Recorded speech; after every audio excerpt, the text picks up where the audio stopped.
এবং X minus Y 2 হলে তাহলে এক্স ইন্টু ওয়াই এর মান কত হবে? তাহলে এক্স এবং ওয়াই এর মান আলাদা করে এর মান বা ভ্যালু আমাকে বের করতে হবে। কিভাবে পাবো না, প্রথমে আমরা X plus Y equal to 12 এবং X minus Y equal to 2 এটাকে আমরা কি করব না, সরাসরি আমরা যোগ করে ফেলবো। যদি যোগ করি তাহলে সেক্ষেত্রে কী হবে না, ওয়াই ওয়াই কেটে যাবে, তাহলে কি থাকবে 2x ইকুয়াল টু কত হয়ে যাচ্ছে 14, তাহলে এক্সের মান কত হয়ে যাবে না 7 হবে।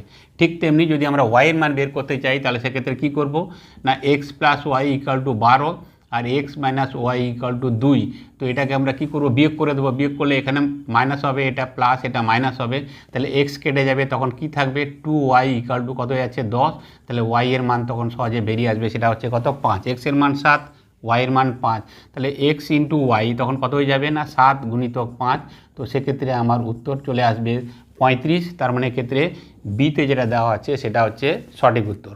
ভিডিওটি ভালো লাগলে লাইক, শেয়ার ও সাবস্ক্রাইব করুন।